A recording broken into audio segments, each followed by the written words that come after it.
Welcome everyone to part 3 of a video series where we are creating a chats application from scratch.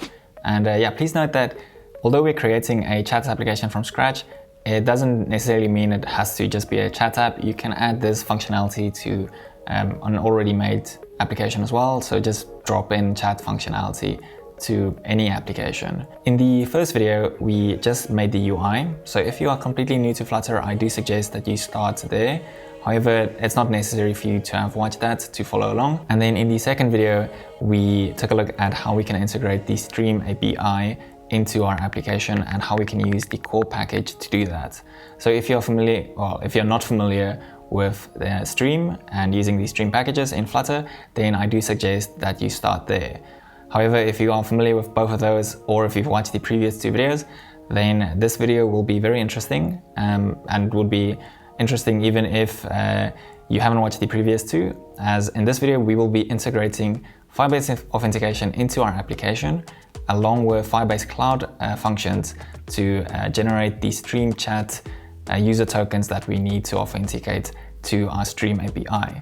So by the end of this video, we should have a fully functional, we had a fully functional chat application, but we should have fully functional authentication in our chat app as well. So we'll have a sign up screen where you can sign up and a login screen where you can log in, and then automatically we will make a request to Firebase, make sure that you are authenticated, and then the cloud function will generate a token that it will give back to our application that can then be used to communicate to the Stream API. So using this, we would actually have something that we could publish on an app store, and technically it would be a functional application. So yeah, really excited for this. It's a fun video and it's actually really easy to integrate this with Firebase and using the Cloud Functions package as well. So yeah, I do hope you enjoy it, and it's mostly just configuration, not a lot of code. So yeah, with that said, let's jump into the video and get started. If you want to code along in this video, then you are more than welcome. There are different branches in the repository to help you along with the different videos, along with instructions on how to follow along for each of these branches. So for example, if you were to go into the relevant branch, then there would be instructions to complete that.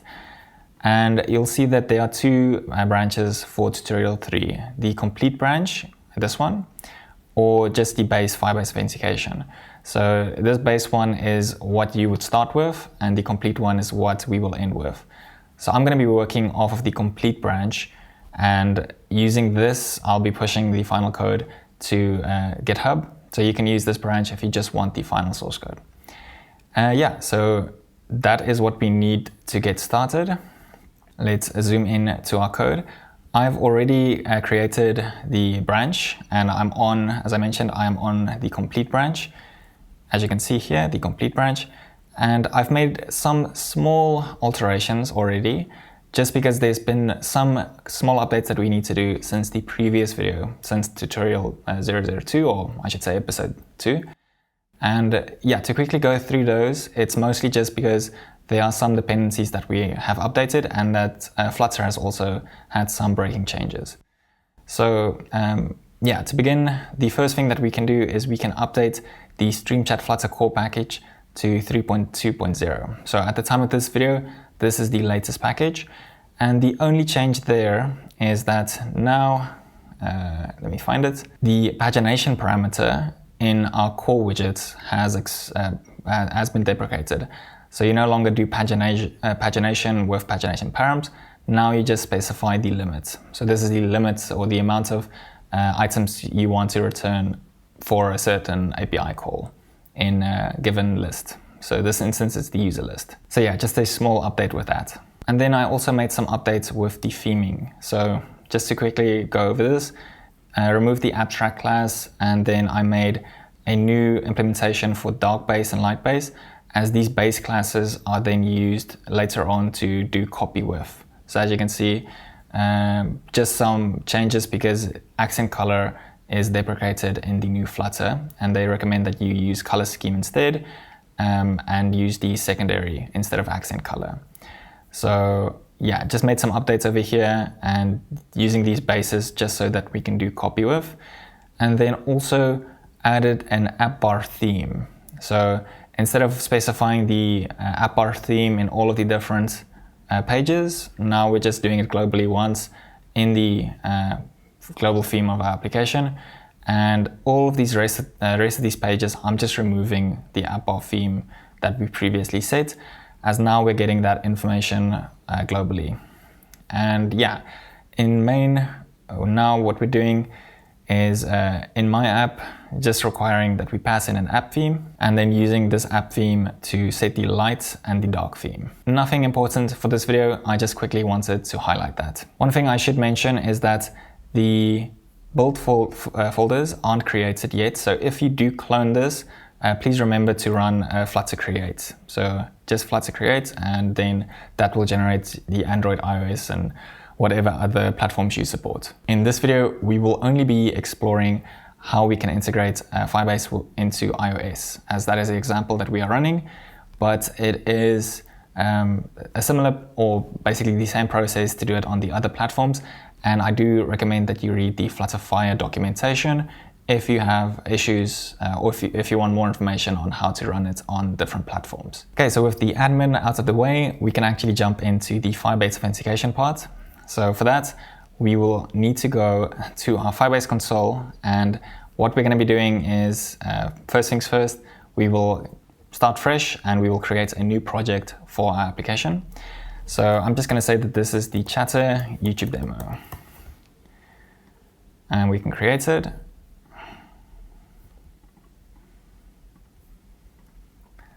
And then just going through that process. Okay, once it's done, we can just hit continue. Okay, and then to get started, you'd need to select the platform that you want to support, or multiple platforms. As I said, we will be doing it for iOS. So first things first, we need to register our application. And to do that, we will need the bundle ID. So if we go back to our code, a quick little tip, if you are running VS Code, you can just right click on the folder and say the iOS folder and say open in Xcode. So let's open that. Okay, Xcode is open. Sorry if this is a little bit too small, but we won't be doing a lot in Xcode.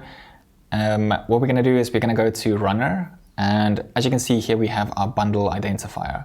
So feel free to change this to whatever this should be for you, or if you already knew the bundle identifier, then you can just enter it. But yeah, I just wanted to make sure it was the correct one. So this is what my bundle identifier is, and we can just say Chatter YouTube as a demo. And then if you have an App Store ID, you need to add this as well. But yeah, let's finish this up, register the application.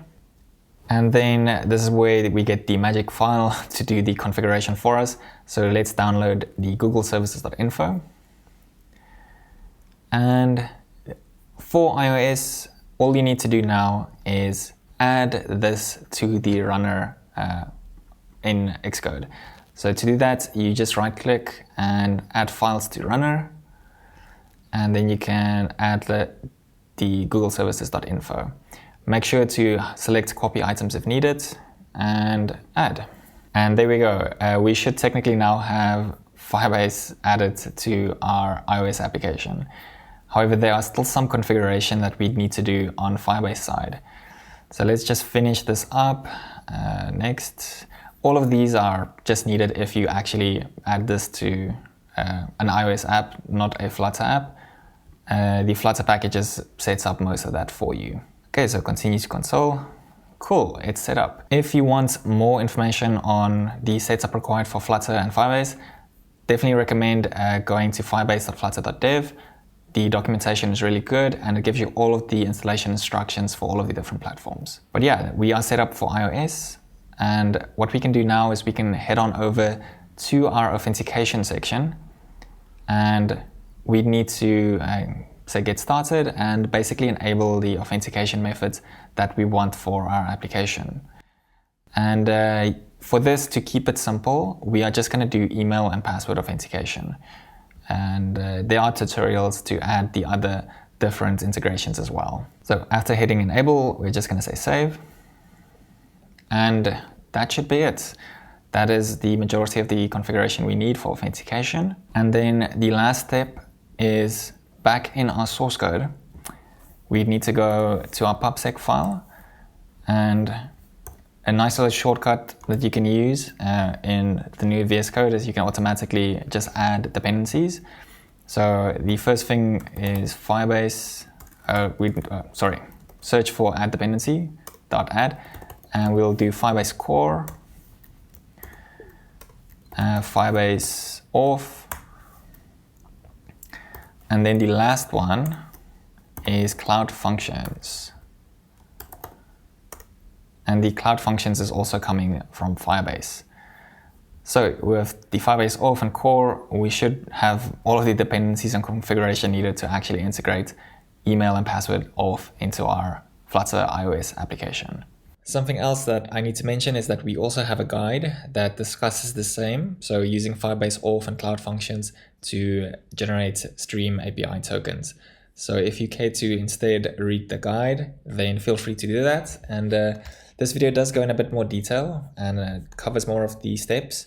This guide does assume that you are familiar with Firebase and Stream, for example. But yeah, this guide should be maybe a good reference in the future after you've watched this video. Now that we've added the dependencies and we have the dependency for cloud functions as well, we will now do the integration for cloud functions. So this involves a little bit more setup. And for this, I'm actually going to be using the guide that I made just to help myself as well to remember all of the necessary steps. So let's get started with that. The first thing that we'll do is we'll go to our Firebase console and we will go to functions. And as you can see, to use functions, you would need to enable billing for this particular project. So you'll get this upgrade project warning over here. So yeah, I'm just going to say purchase this.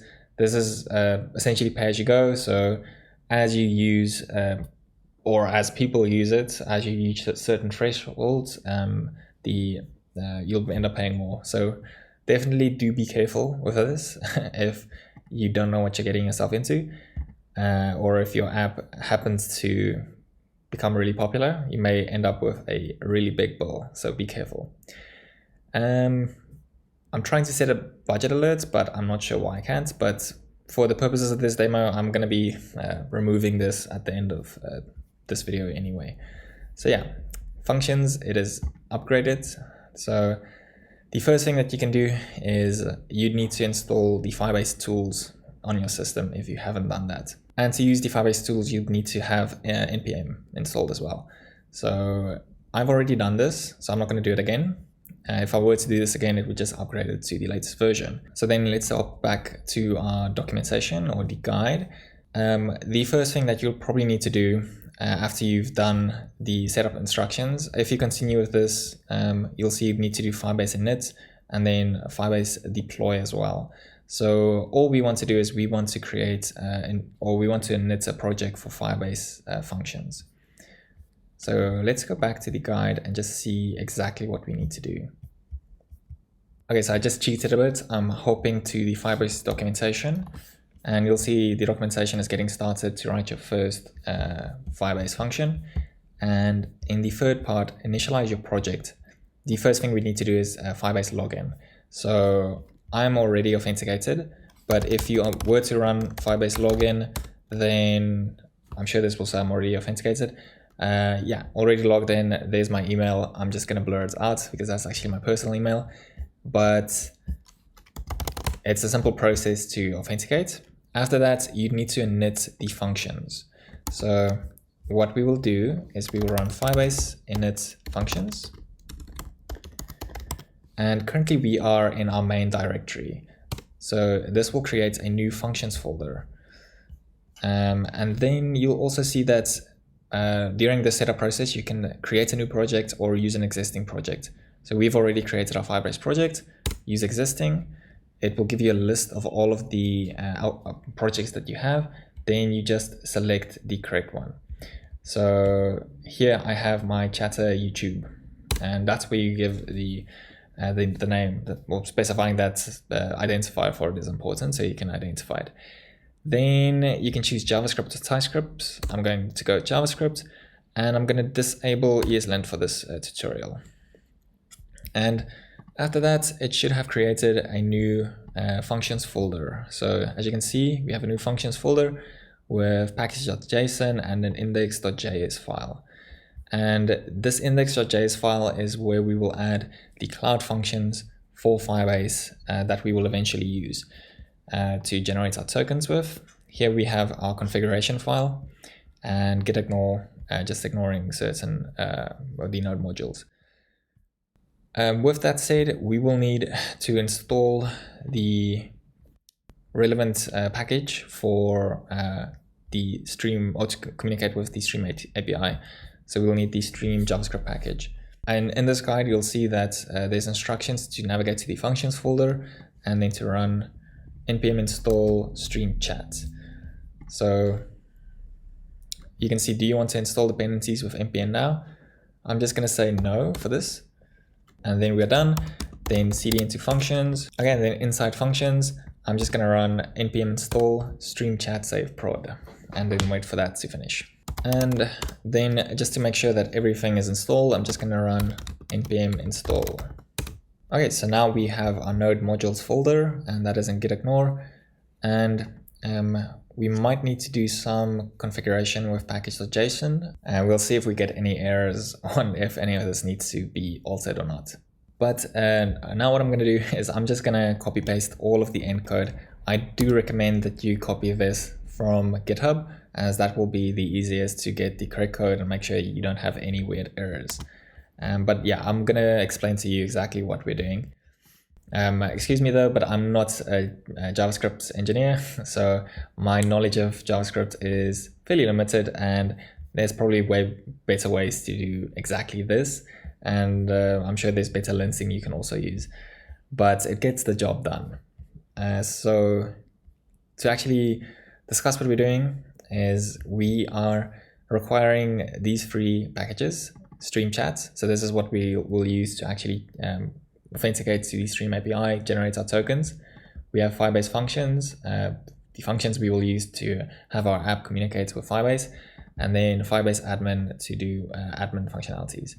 So the only point where we're using admin is to call admin.initializeApp.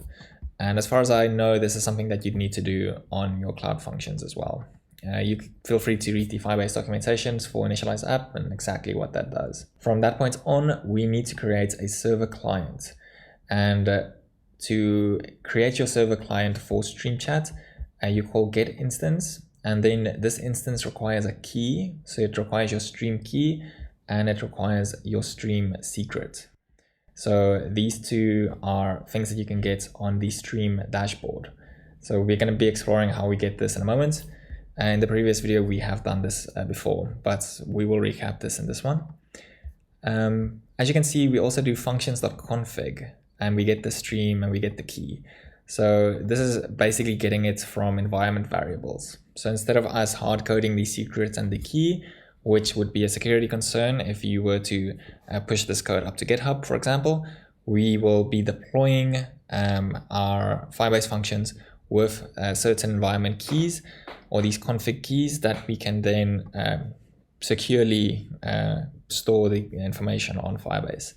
So again, I will show you how you can do that as well. From that point on, we will explore these methods or these functions that we created in a little bit more detail as we get to them. But we are creating, I think, 4 different functions. Yeah, let's see, delete stream user, create a stream user and get token. So 1, 2. Get stream user token 3, and revoke stream user token 4. So we have 4 functions that we expose and create, and we will get into them in more detail as we get to each one of these individually. But the important thing to note here is that here we're creating these functions that are essentially exposed over an HTTP API call, and using the Firebase Cloud Functions package in our Flutter application, it becomes really easy to call these functions. So it kind of feels like you're calling a method, and it makes the code really clean and it's really simple to do. And we'll get to them individually.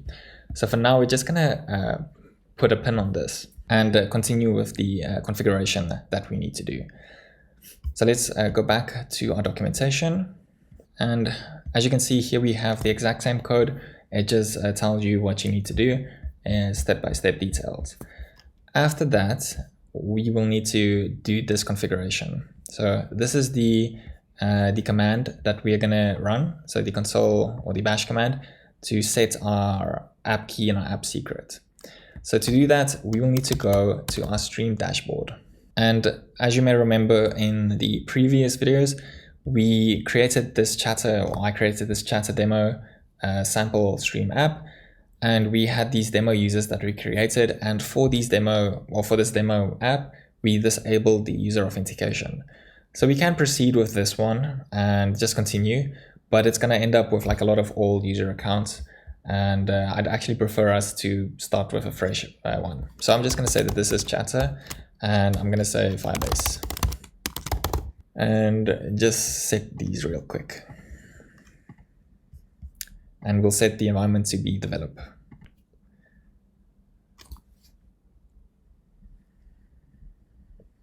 Okay, fantastic. So then we can go to our chat and our overview. In this example, I'm going to be showing you my stream key and my stream secret. Please note though that I will be deleting this afterwards just because of security concerns. So this whole application will be deleted. But yeah, you should never be sharing your secret in the wild or with anyone that's not trusted. The public key is fine to share though. So before we copy this over, I'm just going to copy this command, and then we can head on over to the terminal. And as you can see, this is Firebase functions. Then we set config and we set stream.key. So stream.key is basically the object or the config object that you're setting.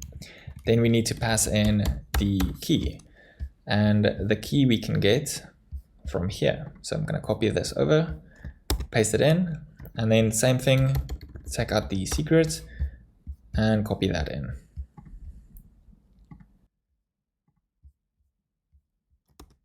Okay, so now we have our key and secret. I'm just going to run this, and this will set the config on the actual Firebase server. And then fantastic, it says please deploy your functions for the change to take effect by running Firebase deploy only functions. And we can do the deployment of the functions now because we've already specified our index.js. And as I mentioned, these are the actual functions that we are deploying. So let's copy this and run it. Okay, so it's finally finished, and I'm not an expert in Firebase, but I do believe that we should see our functions now. And yeah, we do. So we have our 4 functions over here. So now what we need to do is start integrating the authentication code. So now it's actually just going to be Flutter code that we need to do so we can set up authentication and then run these cloud functions to generate our tokens. And as I mentioned, we will get back to explaining exactly what is happening over here. The first screen that we will create is a sign up screen. So, and then I'm just going to paste this in. I will be explaining parts of this code base just to quickly go over what is happening. But as this is nothing too special that's going on, and as I want to keep the focus on like the configuration of this or the setup that we need to do, we won't be spending too much time on this. I do recommend you get the final source code and explore this in your own time. But yeah, I will be going through it in a little bit of detail. So as we need a sign up screen, we also need a sign in screen. So I'm just going to add that. And same thing, I'm just going to paste in the code. And you'll see that we have 2 errors, and that is because we need to define a getter on the home screen to just return a material root. So in home screen, I'm just going to replace all of this with the code that I made changes to, and let's see what has been changed. So as you can see, there's this new method called root, a getter, and this returns a material page root, and it just returns the home screen. So just an easy access getter on home screen that we can easily access the material root. And here I just did some cleanup just to return text in the title for the app bar. As you remember, we're now setting that in the theme, and just remove this print with a logo, and that's it. Finally, what we will need is we need to create a splash screen, and this one is a little bit more detailed as to why we exactly need that. So before I go into the detail as to why we need it, let's create it first. So splash screen ... and I'm just going to add that in. And this one we will go into a little bit more detail. But as you can imagine, the splash screen is essentially the screen that we will be showing as a loading screen while our configuration is happening. So in our main.dart, that is exactly what we will do. Instead of returning the old select user screen that we used to have, where we had like mock demo users, now we're just going to return the splash screen. And I think that's it. Unless I'm wrong, I think that's all we need to actually get going. So unless something went wrong with the configuration, this should work. But before we actually test if it works, let's quickly go over what the initial run will do. So what the splash screen does. If you recall from the previous videos, and if you are familiar with Stream Chat, then you will know that normally in the builder, we would return our core methods or our core widgets. So here we have our chat core that requires a client, and the client is initialized with our stream key. We can remove these two. And the channels block and the users block are two separate business logic components that contain basically the state for our channels and for our users. So later or lower down in the widget tree, we can easily access this block, the channels and the users block and the stream chat core, or the clients I should say, to do stream API calls and to get, for example, all of the list of users, etc. Yeah, and then in the splash screen, this is now the new thing that we added. This is where we will do mostly just authentication at this stage. So this is where the initial auth Firebase authentication is not initialized. It is initialized actually, or it should be initialized in main. And good thing we did this before we ran the application, because I just remembered we haven't done that yet. So let's do that first. So in our main application, we can do this anywhere, but we'll do it above client. We'll make this an asynchronous function. And we will also import Firebase core. So what this is doing is we need to call ensure initialized before we run initialize app. And you can read into what ensure initialize does. But what we care about is the Firebase initialize app. You need to call this in your Flutter application before you do any Firebase operations. So a good place for this would be in the main async, or to create a separate widget for this and create a feature for it, and then have like loading state while it's initializing. And you can also handle the condition where it fails. I recommend checking out the Firebase Flutter documentation. They have a different example as well, how you can initialize this. Okay, so but now that we've done that, back to the splash screen, you can see that this splash screen is a stateful widget, and in the init state of the stateful widget, we are basically setting this listener. So this stream subscription, and Firebase user is the Firebase user that we have. Please remember that we also have a stream user. These two are not the same. These are two different models, one on Firebase, in the Firebase package, and one in the stream package. So to avoid any conflicts with our package imports, we will just have this, give this a name as Firebase. So we call the user on Firebase like this. And in the handle authenticate state method that we call in init state, what we're doing is we are setting the listener to equal the auth state changes. So every time the authentication state changes, so for example, if the user goes from logged in to logged out, then we call this. But all we actually needed for now is just that initial config, so that initial setup, I mean. And that is what we're doing here. So we're listening to changes. If the user is not equal to null, it means we are authenticated. So what that means is we need to get a stream authentication token. So if we are authenticated, we need to call our Firebase Cloud Functions and create a token for that.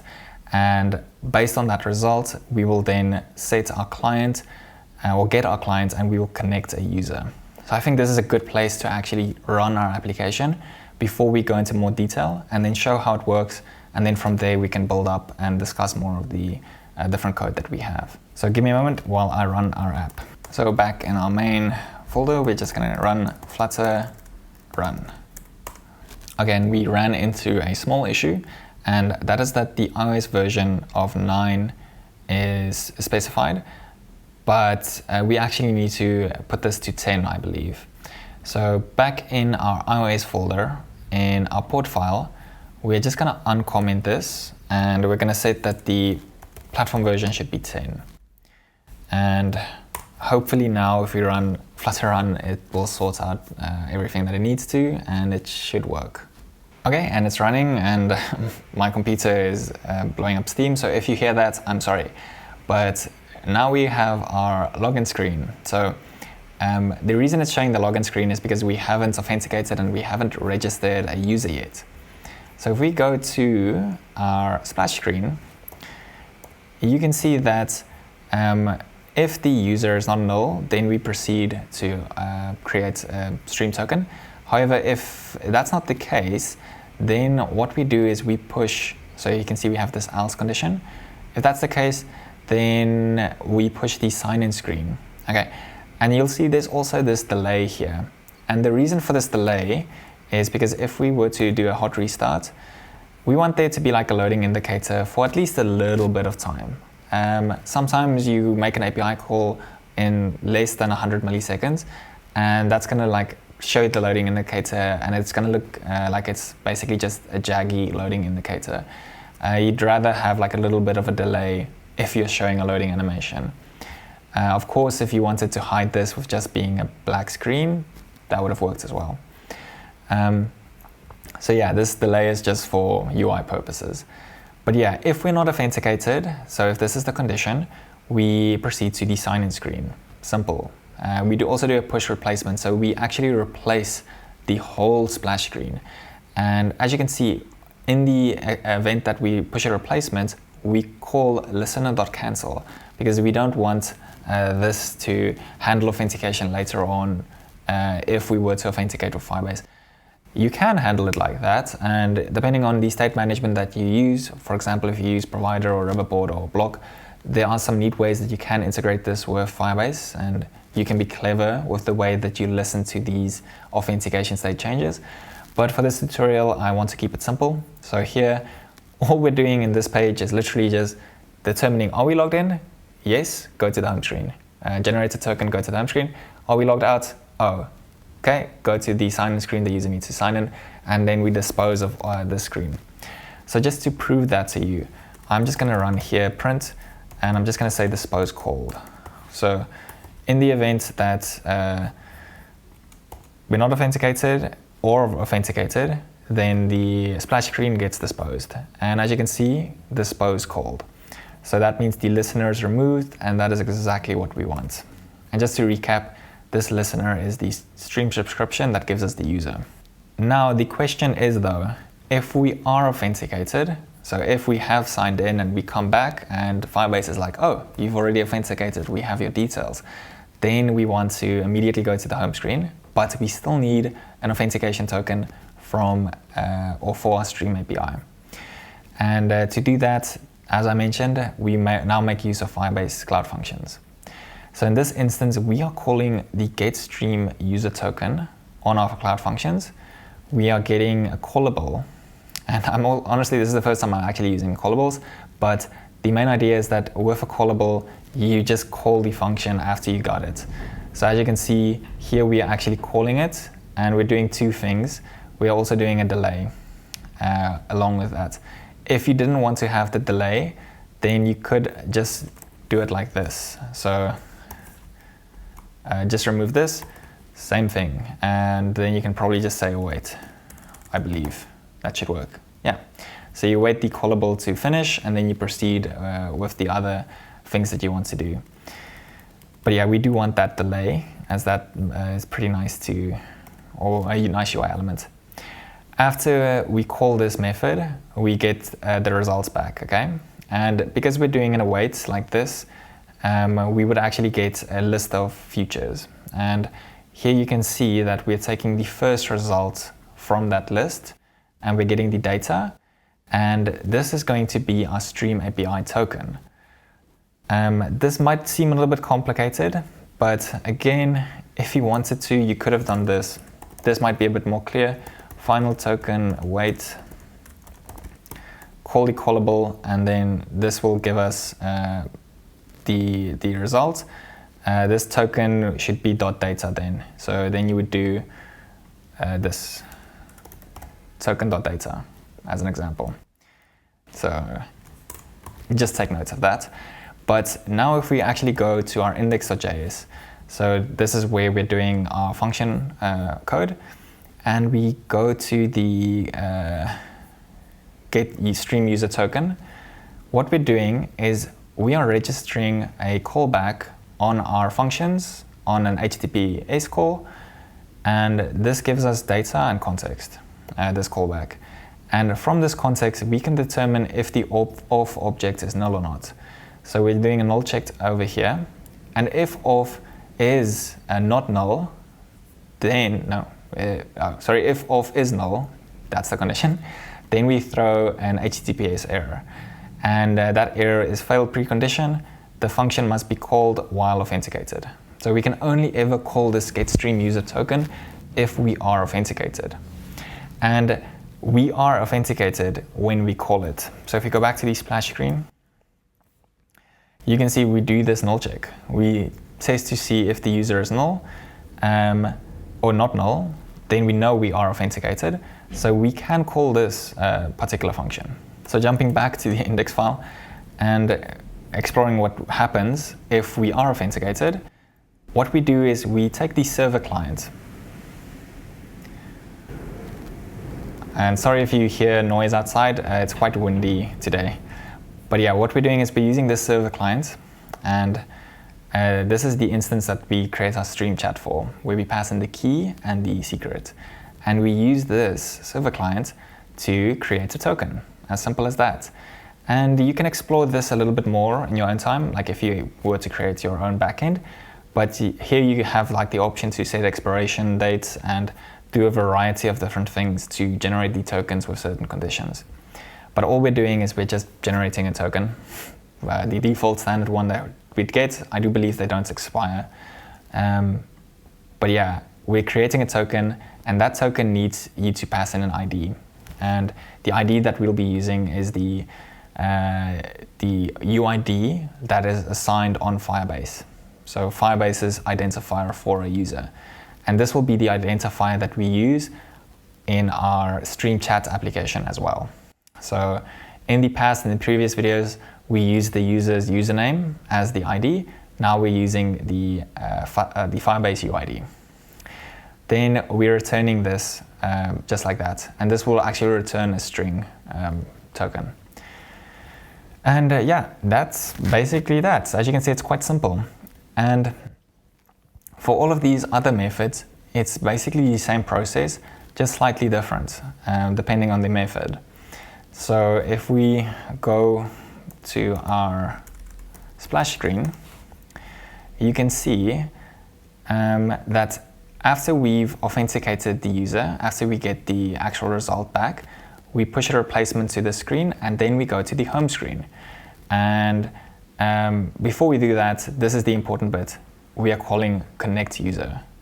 And with this done, after we've done await, we are connected to the Stream API, similar to what we did before where we used developer tokens. But now, perfect, we are connected, and now our application should function as normal. So now the question is, does this work? Let's actually see. So as we haven't created an account yet, we'll proceed to create an account. So I'm going to go to the create account page, and we'll say Gordon, and here we can specify a picture URL. So the reason I'm doing it like this was to keep this video a little bit simpler. So we will just enter a picture URL that will then be displayed. So instead of us uploading a picture and managing CDN, we are just giving an already uploaded picture, just to make it simpler. And to do that, let's actually get my GitHub picture. I'm gonna do that. Okay, so open image, a new tab. Yeah, let's just copy paste this one.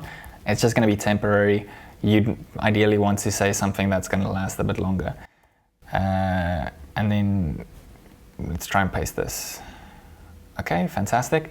And I'm just gonna say Gordon at, we'll say chatter.com. This doesn't exist. And password will be password. really strong. And we can sign up.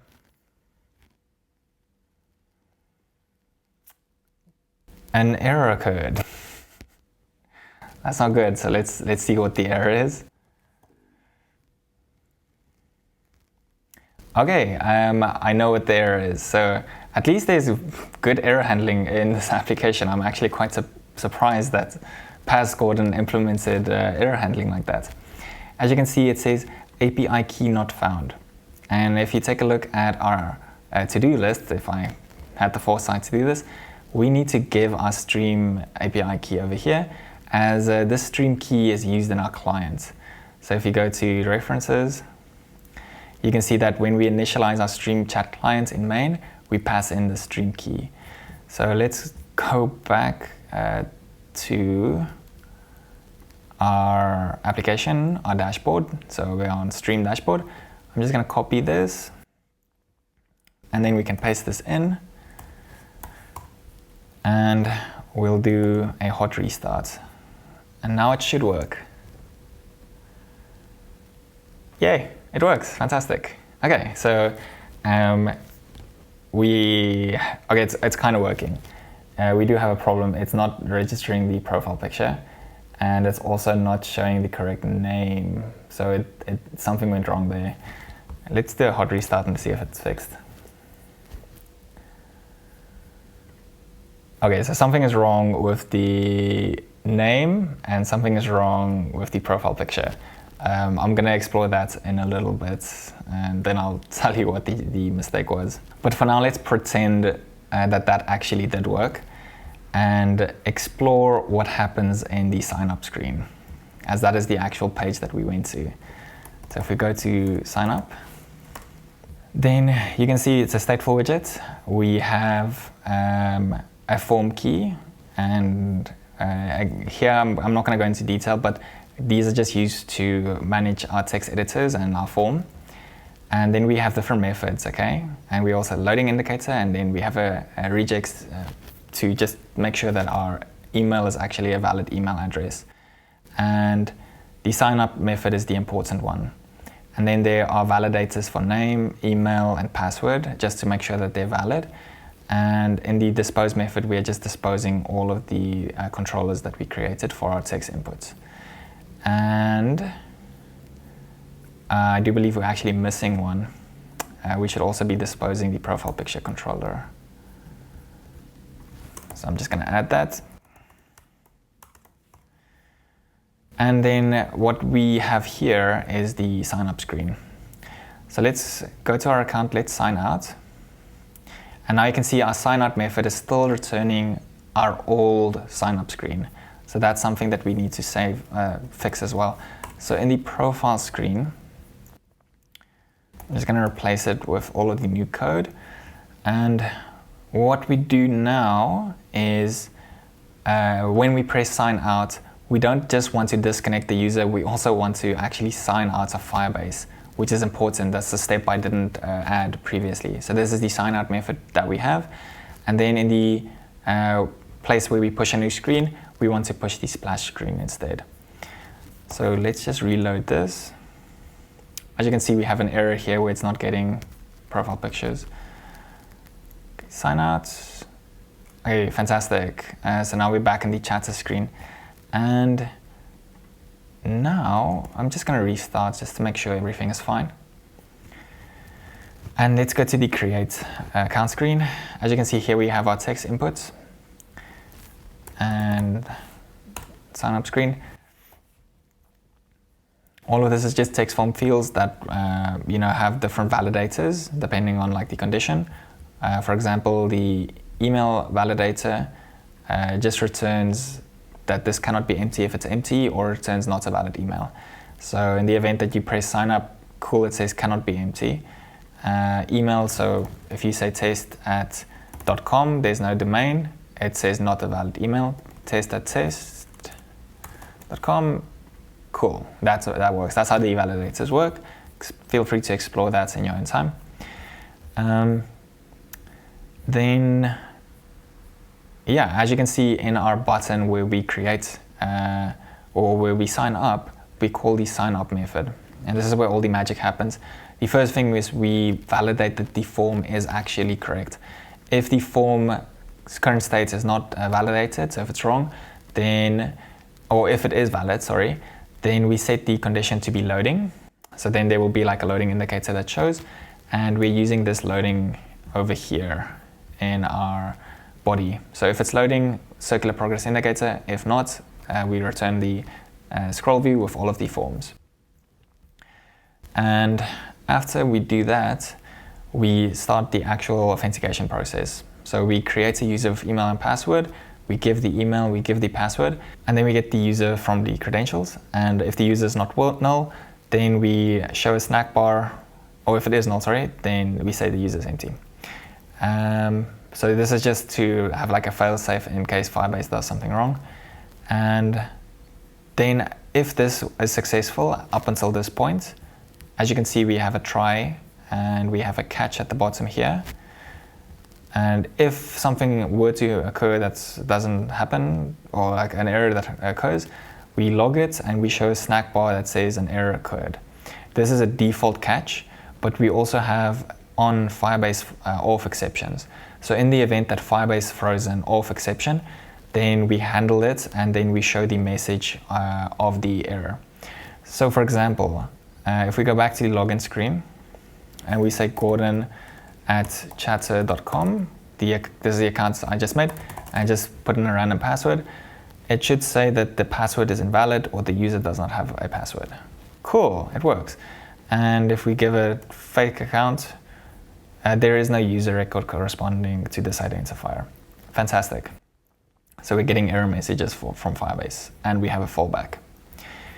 So after we do that, this is now where we are updating the user's display name. So we have these list of futures, and if the profile controller.txt is not empty, we also add the update the photo URL. So here I'm not too sure what went wrong. So it's kind of interesting, it worked before. But yeah, then we wait for these futures, and that might be the issue. Maybe I should await this.